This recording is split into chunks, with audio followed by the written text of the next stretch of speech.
Moscow has today accused the US of today being behind yesterday's alleged drone attack on the Kremlin. Well, it's a charge that Washington has denied. Well, Moscow earlier said it was a Ukrainian attempt to kill President Putin. That's something Kyiv has also denied. Well, on the day that alleged Kremlin attack took place, Russia shelled the southern Ukrainian region of Kherson, killing at least 23 people, most of them civilians, who were killed in a supermarket. Well, let's get some more analysis on the whole situation. We can speak now to Dr. Samuel Ramani, who is an Associate Fellow at the Royal United Services Institute and a Tutor of Politics and International Relations at Oxford University. Thank you very much indeed for joining us.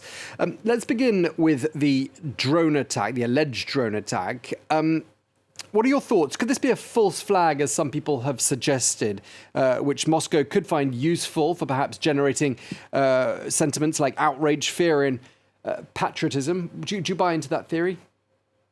Well, I think it's certainly possible that's a false flag, given the history of Russia using false flags to create those precise sentiments. You have to just look back at the start of Putin's tenure as president, where the Moscow apartment bombings in 1999 provided a gateway for Russia's intervention and involvement in the Second Chechen War. But there seems to be some doubts to this theory as well. First of all, the fact that Russia took 10 hours to acknowledge this attack at the very least, and also given the fact that Russia really did not have a coordinated and organized response to it. I think that suggests that it's probably more likely to be an external attack. Yeah, I mean, it would also be humiliating by some people's interpretation that such an attack could happen so centrally in Moscow, highlighting the vulnerability of that sort of key security area, and also just a few days ahead of the Victory Day celebrations. I mean, do you think there is nervousness going into those Victory Day celebrations? Well, absolutely. There's a lot of nervousness heading into Victory Day. We already saw the day before this attack happened, 6 Russian regions plus Crimea effectively ban celebrations and parades. Now we have 21 cities in Russia that will not be carrying out May 9th parades. The big Victory Day celebration will be happening in Moscow, but there's definitely a lot of apprehension. Yeah, and there are a lot of questions too, because, I mean, okay, there's the past victories, but in more present times, I mean, Russia doesn't even seem to be able to secure the city of Bakhmut, which is not a particularly large city in Ukraine. So really, by many people's standards, not much for the Russians to be celebrating at all. Yeah, definitely. I mean, it's really hard to see what they would be celebrating over the course of the past year, because over the course of the past year, they may have gained Luhansk, or at least most of it in Soledar, but they've also lost their footholds in Kharkiv and half of Kherson. So I think that there's really not much for them to really celebrate. Indeed. Now, if Moscow wants to escalate based on what might or might not have been a false flag attack on the Kremlin, or based on the fact that it doesn't seem to be doing particularly well on the battlefield, what do you think its options are? Well, there's a lot of sabre-rattling, obviously, coming out of the Kremlin right now. We're seeing senior officials like the Russian Foreign Ministry's Maria Zakharova or Dmitry Medvedev effectively blame some combination of Washington, Brussels, and London for creating this attack.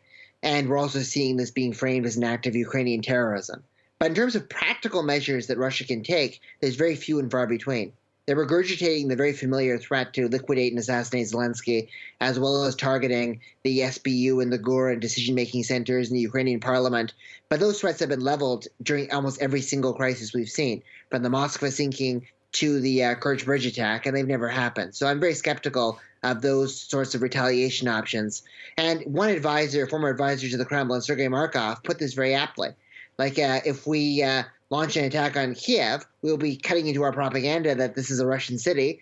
And if we escalate in some asymmetric way, like a tactical nuclear weapon, we will be isolated from the entire world. So I think that there's really not much that Russia can do. I noticed you've been tweeting about the visit to the Netherlands by Vladimir Zelensky. I wonder what you make of that possible offer of F-16s to the Ukrainians by the Dutch. So the Netherlands officially has a no-taboos policy in terms of military assistance to Ukraine, with the one caveat that it cannot lead to a military confrontation between NATO and Russia. And there's certainly some within the NATO bloc who would see F-16s, especially given the Ukrainian strikes on Russian territory, to be escalatory. So I don't think that the Dutch are going to make any kind of commitments anytime soon. They are talking about engaging with other NATO allies like Britain and Belgium on trying to, and Denmark, on trying to come up with some kind of solution here.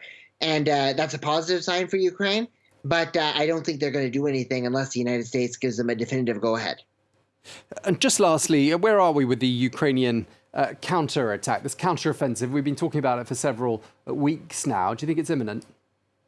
Well, I mean, I think it's going to be coming out very soon, and there's even a debate as to whether it's already started, because we're starting to see regular Ukrainian attacks on Russian infrastructure in Zaporizhia, and we also saw an incursion into the Bank of Kherson.